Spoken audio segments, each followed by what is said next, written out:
नमस्कार दोस्तों, मैं हूं रवि भायल और मेरे YouTube चैनल रवि भायल INC पर आपका हार्दिक हार्दिक स्वागत है। दोस्तों, कमलनाथ जी की अभी मंदसौर पिपलिया मंडी में लाइव प्रेस कॉन्फ्रेंस चल रही है, आप देख सकते हो। तस्वीर मध्य प्रदेश के हर मतदाता के सामने जितना भी प्रयास कर ले भारतीय जनता पार्टी और शिवराज जनता को गुमराह करने का, प्रलोभन देने का, मुझे मध्य प्रदेश के मतदाताओं पर पूरा विश्वास है। अभी हाल में ही महाकाल लोक का घोटाला, सप्त ऋषियों की मूर्तियां कैसे हवा से गिरी, कोई अर्थक्वेक नहीं आया, कोई टक्कर नहीं लगी, हवा से गिरी। कई मूर्तियों में अभी भी क्रैक है। मंदिर द्वार के कलश टूट कर गिर गए। ये हमारे महाकाल लोक का सबसे बड़ा घोटाला। भारतीय जनता पार्टी ने भ्रष्टाचार के लिए महाकाल से भी परहेज नहीं किया। ये तस्वीर है। आज मैं उपस्थित हुआ हूँ 6 जून को, जब हमारे यहाँ गोलीकांड हुआ था। किसान क्या मांग रहे थे? न्याय मांग रहे थे, सही मूल्य मांग रहे थे, और मिला क्या? पुलिस की गोलियों ने उन्हें बरसा दिया।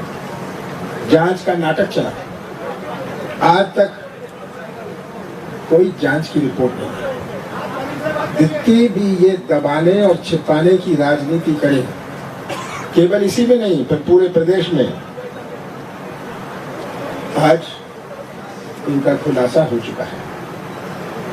किसान हत्यारे से कोई हम न्याय की उम्मीद नहीं कर सकते। ये अब हड़ताल प्रदेश बन गया है। जहां देखो वही हड़ताल, और चौपट राज, चौपट सरकार, चौपट मध्य प्रदेश। ये किस प्रकार का चौपट प्रदेश है? चौपट रोजगार, 1 करोड़ नौजवान घूम रहे हैं रोजगार के लिए। बड़े इन्वेस्टमेंट समिट, 6 दफा इन्वेस्टमेंट समिट किया है और घोषणाएं करी कि 33 लाख करोड़ रुपए का निवेश आएगा। इतना निवेश तो देश में नहीं आता। ये कलाकारी की राजनीति, ये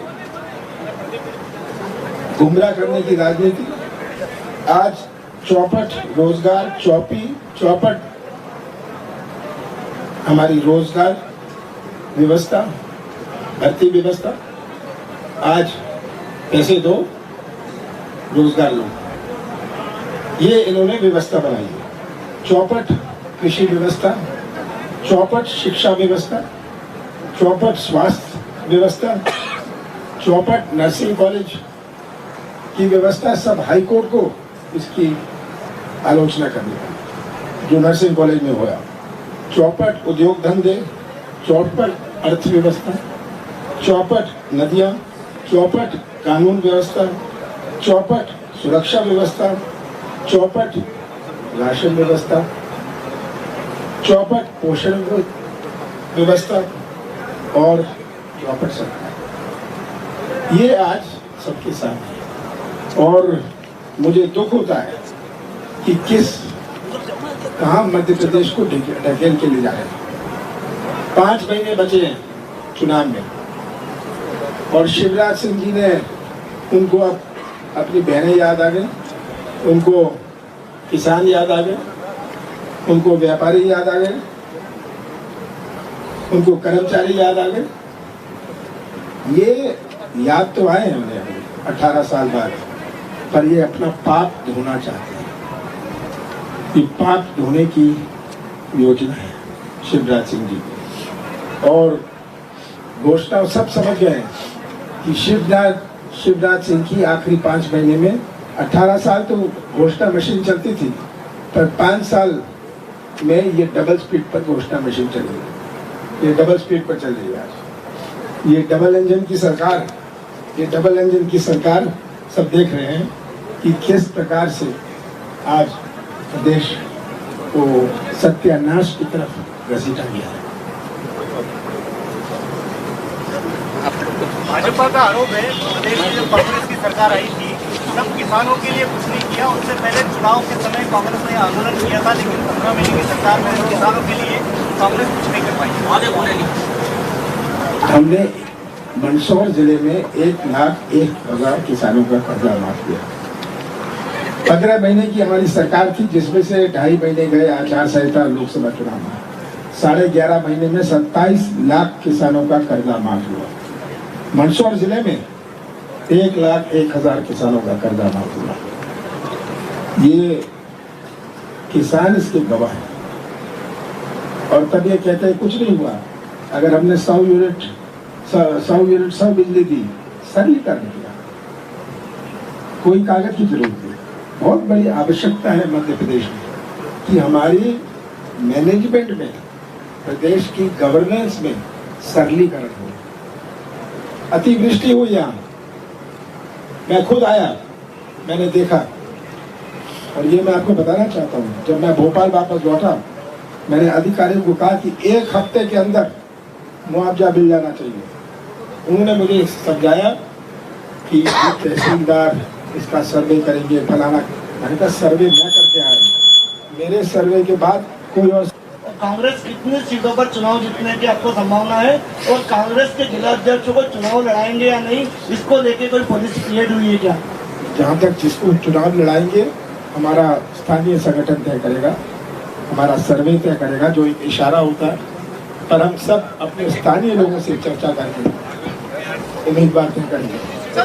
और मैं शिवराज सिंह नहीं हूँ जो घोषणाएं करता हूँ, इतने पार फलाना पार, ये सब मैं नहीं करता।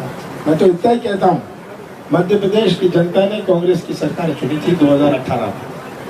सौदेबाजी हुई, मैं भी सौदा कर सकता था, मैं मुख्यमंत्री था, पर मैं मध्य प्रदेश की पहचान सौदे की राजनीति से नहीं करना चाहता था। मैंने कहा कुर्सी मैं सौदे से नहीं रखूंगा। सर पिछले दिनों नीतू पटवारी जी आए थे और उन्होंने कहा था कि 3,000 रुपए प्रति क्विंटल किसानों को समर्थन मूल्य पे गेहूं का मिलना चाहिए। तो क्या कांग्रेस का ये एजेंडा है, इसको कहां तक ले जाएंगे? देखिए, किसानों की हित में जो करना है हम करेंगे, पर एक बात हमें याद रखनी है कि मध्य प्रदेश की अर्थव्यवस्था कृषि क्षेत्र पर आधारित है। जिसकी किराने की दुकान गांव में चलती है, वो तभी चलती है जब किसान की जेब में कुछ पैसा हो, जब उसके पास क्रय शक्ति हो। तो ये बाजार है मंदसौर का, कोई इंदौर से नहीं आता, कोई भोपाल से नहीं आता, ये बाजार चलता है। ये आर्थिक गतिविधि जो बनती है, जीडीपी और आर्थिक गतिविधि में अंतर है। किराने की दुकान जीडीपी में नहीं गिनी जाती, पर ये हमारे आर्थिक गतिविधि, जिसको कहते हैं इकोनॉमिक एक्टिविटी, का बहुत बड़ा हिस्सा है। तो मेरा लक्ष्य था जब मैं मुख्यमंत्री था, जीडीपी तो बढ़ता रहेगा, पर कैसे आर्थिक गतिविधि बढ़ाए।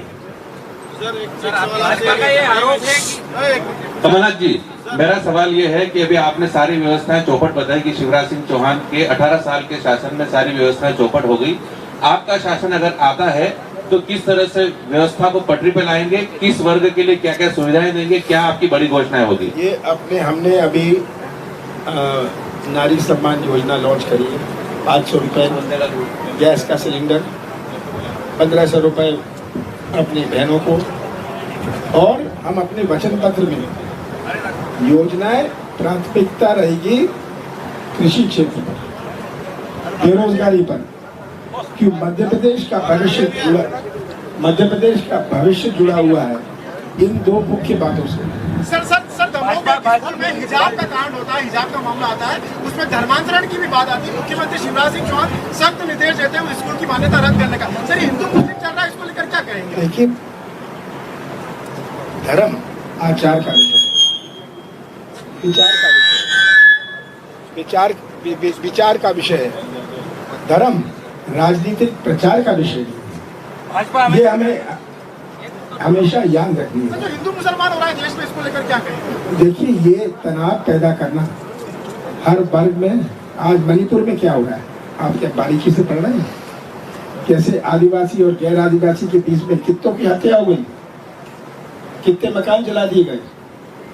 ये जो बांटने की राजनीति है, ये चाहते हैं कि एक आवाज ना हो, कि एक आवाज बहुत भारी आवाज होती है।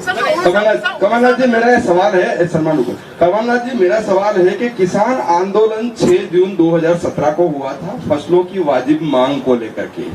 आपका कहना है कि अभी तक बीजेपी सरकार ये क्लियर नहीं कर पाई, सेंटर में भी और स्टेट में भी, कि किसानों को वाजिब दाम क्या कहना है। आपकी पार्टी का ही एजेंडा है क्या? कुछ किसानों की जो है हमारे पार्टी का एजेंडा बिल्कुल साफ और स्पष्ट है। हमारे पार्टी का एजेंडा है कि किसानों को सही मूल्य मिले, किसानों को खाद और बीज के लिए भटकना ना पड़े। हमारी सरकार थी, कोई किसान कह सकता था कि वो भटकना था बीज और खाद के लिए? मूल्य, हमने मूल्य उनको सही मिला। आज समर्थन मूल्य में घोटाला, आज मुआवजे में घोटाला, अतिवृष्टि हुई है, ओलावृष्टि हुई है, सब जगह घोटाला। पैसा दो और मुआवजा लो। हालांकि जो बड़ी जो योजनाओं की प्रलोभन जो जनता को दिया जा रहा है, उस पर क्या चुनाव आयोग को ध्यान आकर्षण करना चाहिए? क्योंकि इतनी बड़ी घोषणा जो उन्होंने की और आपने भी उसको 1500 रुपए कहा कि हमें 1500 रुपए, क्या आर्थिक स्थिति ऐसी प्रदेश की बन पाएगी कि इस योजना? हमने ये सोच समझ के ये घोषणा करी है, हमने कैलकुलेशन करी है कितना पैसा लगेगा। जब हमने घोषणा करी थी किसान कर्जा माफ की, हमने पूरा इसमें समझ के किया था कि इतना पैसा लगेगा। 27 लाख किसानों का कर्जा हवा में तो नहीं हो गया। आयकरदाताओं को विश्वास को लेकर के आपत्ति रहती है कि राजनीतिक दल क्यों इस तरह की लुभावनी घोषणाएं करते हैं। आयकरदाताओं की घोर आपत्ति है इस चीज पर, चाहे वो बीजेपी हो या कांग्रेस। देखिए, घोषणाएं सब करते हैं, पर बीजेपी तो फर्जी घोषणाएं करती है। हम तो न्याय, अगर मैंने नहीं कहा, मैंने कहा हम किसानों के साथ मूल्य में न्याय करेंगे। और ये केवल गेहूं की बात नहीं है, मक्का की है, सोयाबीन की है, लहसुन की है, अदरक की है। आज जब तक किसान संतुष्ट ना हुए, उसकी लागत पर उसे कुछ प्रॉफिट ना हुए, क्या हमारा कृषि क्षेत्र जीवित रह सकता है? कमलनाथ जी, मेरा एक प्रश्न आपसे कि जिस तरीके से मुख्यमंत्री के चेहरे को लेकर कोई डिसाइड नहीं हो पा रहा है, पार्टी के वरिष्ठ नेता जो है वो अलग अलग बयान देते हैं, अलग अलग बयान देते हैं, तो एक मत और एक राय क्यों नहीं बन पाती है? ये देखिए, पार्टी के सब लोगों ने जो बयान दिए हैं, आपने भी सुने, मैंने भी सुने, इसमें कौन सी बेचैनी है? अंत में वो चेहरा होगा जिसको जनता स्वीकार करती है। पिछली बार आपकी सरकार थी, जनता ने मैंडेट दिया, उसके बावजूद सरकार चल नहीं पाई। क्या समझ रहे हैं पिछली बार से आप? देखिए, एक बात बता दूं, मैं मई 2018 में अध्यक्ष बना था, 1 मई को। नवंबर में चुनाव था। मध्य प्रदेश के ज्यादातर लोग मुझे जानते नहीं थे। आज वो परिस्थिति नहीं है। मध्य प्रदेश का हर वर्ग कमलनाथ को पहचानते हैं। बीजेपी